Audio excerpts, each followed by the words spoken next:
Bagaimana memahami surat Yasin ayat 52 dengan azab kubur, Pak Ustaz? Ya wailana man ba'athana min marqadina hadza ma wa'ada ar-rahman wa sadaqal mursalun. Siapa yang membangunkan kami dari tempat tidur kami ini? Lalu orang mengambil ayat ini mengatakan tidak ada azab kubur. Setelah mati kita cuma tidur. Kesalahan fatal mengambil satu kesimpulan dari satu ayat, mengambil satu kesimpulan dari satu hadis. Cara yang benar adalah al-jam'u bainal ayat wal ahadits wa aqwalil ulama. Coba tengok kajian tematik. Ayat, hadis, fatwa sahabat, fatwa ulama. Baru tarik satu kesimpulan tentang azab kubur. Allahumma inni a'udzubika min azabi jahannam wa min azabil qabri. Ayat Quran, wala nudhiqannahum minal azabil adna dunal azabil akbar. Kami akan rasakan kepada mereka azab yang dekat, bukan azab yang besar. Azab yang besar di akhirat neraka, azab yang dekat adalah azab kubur.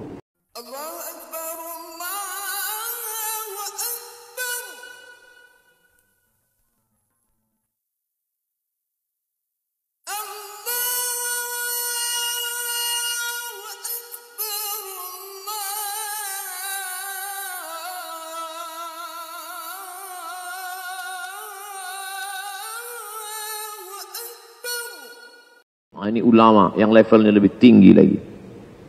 Da'i ya Allah, al-alim, kemudian al-allamah, fadilatus syekh.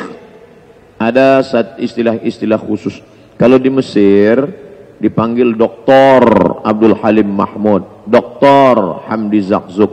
Tapi ulama yang tidak punya titel formal seperti Syekh Muhammad Mutawalli Asy-Sya'rawi, Syekh Muhammad Al-Ghazali, muridnya Dr. Yusuf Al-Qardawi, Dr. S1, S2, S3.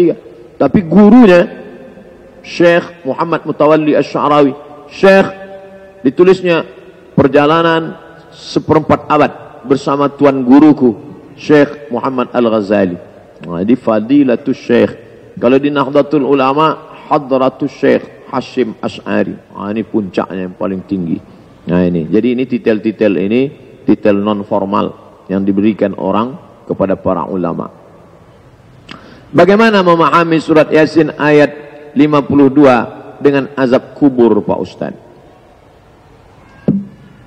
Ya wailana man ba'athana min marqadina hadza ma wa'ada ar-rahman wa sadaqal mursalun. Siapa yang membangunkan kami dari tempat tidur kami ini? Lalu orang mengambil ayat ini mengatakan tidak ada azab kubur. Setelah mati kita cuma tidur. Kesalahan fatal mengambil satu kesimpulan dari satu ayat, mengambil satu kesimpulan dari satu hadis.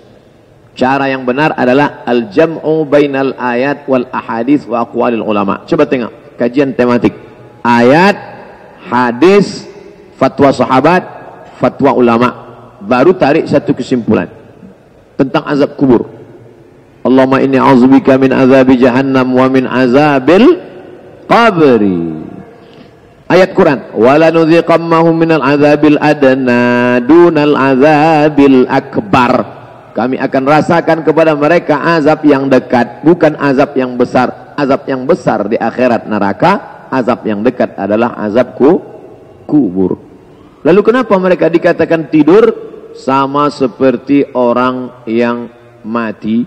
Ketika kita katakan orang yang buta nginjak kaki kita, padahal dia tidak buta. Pas kita sedang jalan, tiba-tiba ada orang nginjak, lalu kita kan, buta, mohon maaf. Saat itu kita tidak sedang mengatakan dia buta, tapi kenapa tidak berfungsi? Begitu juga orang yang tidur. Orang yang tidur, telinga tidak berfungsi, mata tidak berfungsi, seolah-olah tidak berfungsi. Kenapa kamu tidak memfungsikan itu selama ini? Oleh sebab itu maka jangan menarik kesimpulan dari satu ayat, dari satu hadis, tapi dari semuanya. Kitab yang paling lengkap tentang azab kubur, kitab ditulis murid Ibnu Taimiyah, namanya kitab Roh. Penulisnya Imam Ibnu Qayyim Al-Jauziyah. Sudah diterjemahkan ke bahasa Indonesia, R-O-H, Roh. 40.000. Dulu harga naik tidak ditanggung jawab penceramah. Islam mengajarkan untuk patuh terhadap ulil amri. Namun jika ulil amri kita selalu berlaku zalim, Maka marah yang seperti apa yang rakyat harus tunjukkan?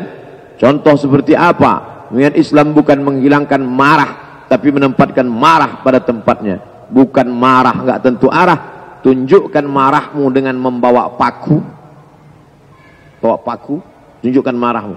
Saat hari pencoblosan, aku marah. Kau punya suara, one man one vote, one man one choice. Satu orang satu suara. Marah di internet nggak menyelesaikan masalah. Gunakan suara. Dalam dunia demokrasi, suara terbanyak suara Tuhan. Bayangkan ini. Ini politikus kalau sudah melihat ini bisa berapa suara nih?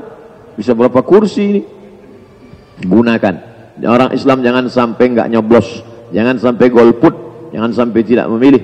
Di antara beberapa calon itu, calon bupati, calon wali kota, calon gubernur, calon DPD, calon DPR, gunakan. Inna sam'a, dengar baik-baik. Ini bagaimana track record orang ini? Peduli nggak sama Islam? Peduli nggak sama ulama? Ngerti nggak tentang syariat Islam?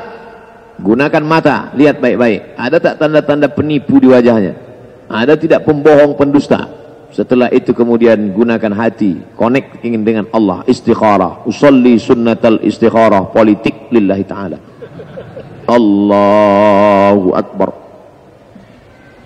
Tunjukkan marah, jangan tunjukkan merah. Saya mau nanya Ustadz, bagaimana cara berbicara menjawab orang tua dengan baik, memuliakan ketika kita berusaha menahan amarah, bad mood? Apakah diam sejenak? Kalau diammu adalah emas, diamlah sampai terkendali. Diam. Kira-kira sudah terkendali emosimu, baru kau ngomong, Papa, aku mau nikah. Rupanya orang tuanya nggak setuju sama Islam. Berikan yang terbaik. Mungkin jangan kamu yang ngomong, karena orang tua tidak pernah menganggap kamu besar. Sebesar apapun engkau, orang tua melihat engkau hanyalah bayi kecil mungil yang ada dalam gendongannya. Sehingga ketika kau berkata, dia tidak melihatmu sebagai orang yang sedang berkata, tapi dia lihat bayi lucu sedang pandai bicara. Oleh sebab itu, pakailah lidah orang lain. Isinya ucapanmu, tapi lidah orang lain. Kira-kira omongan siapa yang dia dengar? Dia punya ustadz, pakai lidah ustadz. Dia punya sesepuh, pakai lidah sesepuh. Dia punya senior, pakai lidah senior.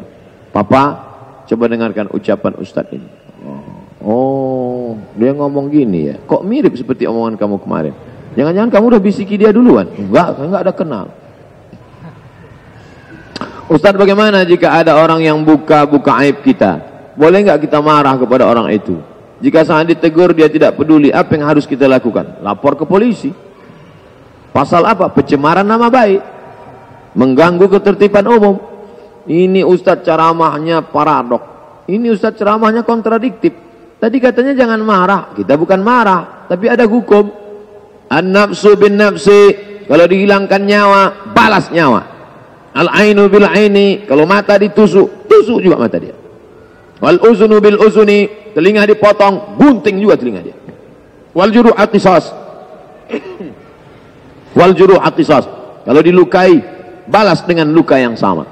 Ada hukum dalam Islam, tapi ada yang lebih tinggi lagi, akhlak. Faman afa, siapa yang mau memaafkan, wa aslaha, siapa yang mau berdamai, fa ajruhu 'ala Allah. Allah akan memberikan balasan. Lapor ke polisi karena sudah pencemaran nama baik, akhirnya dipanggil. Kamu sudah ini, ya, berdasarkan ini akan dihukum. Tapi kalau ada pemberian maaf, gimana? Sudah maafkan? Saya sudah maafkan, Pak. Itu sebagai apa? Sebagai pelajaran aja. Saya tobat, nggak bakalan lagi tobat. Alhamdulillah, Ustadz Iblis ini nggak masuk 200 rekomendasi Kemenak. Saya dikirim sama kawan, hah? Dia bilang aku iblis. Ustadz marah waktu itu, enggak. Masa dia bilang iblis? Viralkan. Nah, panggil sama Pak Kapolres Yogyakarta. Tobat Pak, tobat, enggak lagi. Tobat, enggak bakalan update status lagi. Ustadz Somad, tolonglah maafkan ayah kami. Kamu lihat status saya, emang saya ada marah? Enggak. Apa saya buat situ? Allahumma hdi qaumi fa innahum la ya'lamun. Berikanlah hidayah kepada saudaraku ya Allah. Dia berbuat ini karena tidak tahu. Tapi kalau kita diamkan nggak bisa, dia harus dikasih pelajaran. Tapi kita maafkan. Oh, saya nggak ngerti Pak Ustadz, pahami aja baik-baik. Memang kalau kurang cairan susah ngerti. Dehidrasi. Apa hukumnya jika kita memukul secara keras? Mukul ya keras. Kalau nggak keras itu melambai. Meninju orang yang sudah berbuat kemungkaran dan telah meresahkan masyarakat, misalnya akhlak tutur kata, sangat menyakitkan dengan tujuan untuk memberikan pelajaran. Jangan main hakim sendiri, kita kan punya perangkat hukum. Man ra'a minkum mungkaran, siapa yang melihat kemungkaran falyughayyirhu biyadihi, raba dengan tangan. Fa illam yastati' fa bilisani, dengan lidah. Fa illam yastati' fa biqalbi, dengan hati. Tangkap, serahkan ke pihak berwajib. Ini kalian yang nangkap? Iya. Kok udah bonyok duluan? Mati lampu, Pak. Siapa yang mukul? Nggak tahu. Tiba-tiba pas hidup udah gini aja. Ustadz, ada orang yang dikasih zakat, tapi beliau tersinggung, gengsi. Bolehkah bahasanya saya ganti? Saya memberikan THR agar beliau tidak tersinggung. Tapi orang yang saya keluarkan tadi dari zakat mal. Udah miskin begitu singgung lagi. Jadi tentang menyebutkan akad dalam zakat itu bukan syarat, bukan rukun, bukan wajib, sunnat. Dalilnya wasalli alaihim inna salataka sakanul lahum. Doakan mereka yang kau beri zakat, doanya itu menenangkan mereka. Doakan mereka yang memberi zakat, maka doa itu menenangkan mereka. Saya bayarkan zakat saya tahun ini tunai kepada engkau, sah. Lalu dia barakallahu fima ataita, semoga Allah memberikan berkah kepada yang sudah kau berikan. Hukum akad dalam pemberian dan doa itu adalah sunnat. Jadi tidak rukun. Mesti nggak pegang, enggak. Jadi sekedar dia beri saja. Seandainya rukun itu, akad itu rukun, maka berarti nggak sah zakat orang yang bayar zakat pakai kartu gesek. Di Malaysia orang bayar zakat pakai kartu gesek. Dan kartu itu mesin kan nggak pernah jawab, aku bayar ini, lalu mesin jawab, aku terima.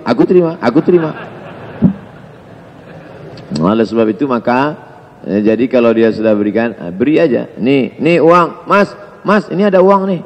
Uang apa nih? Ambil aja mas, ambil aja. Niatnya zakat, sah. Jangan bilang THR. Zakat kok THR? Zakat. Ini ambil apa nih? Uang. Ya uang lah, pokoknya uang. InsyaAllah baik. Nah, itulah kaji kita. Ala hazihin niyah. Al-Fatihah. A'udzu billahi minasy syaithanir rajim. Bismillahirrahmanirrahim. Alhamdulillahi rabbil alamin. Ar-Rahmanir Rahim. Maliki yaumiddin. Iyyaka na'budu wa iyyaka nasta'in. Ihdinas siratal mustaqim. Siratal ladzina an'amta 'alaihim ghairil maghdubi 'alaihim waladdallin. Amin. Allahumma anzilir rahmata was salamata wal barakata ala hadhil jamaah. Turunkanlah keselamatan, kerahmatan, keberkahan kepada seluruh jamaah yang hadir ini ya Allah. Allahumma inna nas'alukal huda wat tuqa wal afafa wal ghina. Berikan kepada kami hidayah, keselamatan, menjaga diri dari yang haram dan merasa berkecukupan. Allahumma aghnina bihalalika an haramik.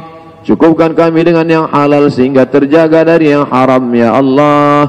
Allahumma dafa'an al-ghala wal waba wal fahsya wal riba wal zina wal munkar. Jauhkan kami dari malapetaka, bencana, riba, zina, perbuatan keji dan mungkar.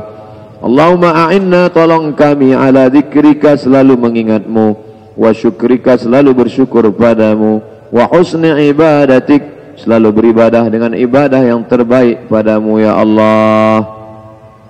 Rabbana taqabbal minna salatana wa siyamana wa qiyamana wa ruku'ana wa sujudana wa taqashu'ana wa ta'abbudana. Terimalah puasa kami, salat kami, qiyamul lail kami, bacaan Quran kami, zikir kami, sempurnakan segala kekurangan kami ya Allah. Allahumma akhtim lana bi husnil khatimah ولا تختم علينا بسوء الخاتمة اللهم اجعل آخر كلامنا عند انتهاء أجالنا. Jadikan akhir kalam kami ketika ajal kami sampai, yang keluar dari mulut kami la ilaha illallah. Rabbana atina fid dunya hasanah wa fil akhirati hasanah wa qina adzabannar. Wa sallallahu ala sayyidina Muhammad wa ala alihi wa sahbihi wasallam. Walhamdulillahi rabbil alamin. Kita akan ketemu di jam yang sama, pukul 9 sampai 10 dengan tanya jawab. Hadis yang ke-17 besok Selasa, Rabu 18, Kamis 19, Jumat 20. Terima kasih segala perhatian. Mohon maaf segala kekhilafan. Subhanakallahumma wa bihamdika asyhadu an la ilaha illa anta astaghfiruka wa atubu ilaik. Wa sallallahu ala sayyidina Muhammad wa ala alihi wa sahbihi wasallam. Walhamdulillahi rabbil alamin. Wassalamualaikum warahmatullahi wabarakatuh.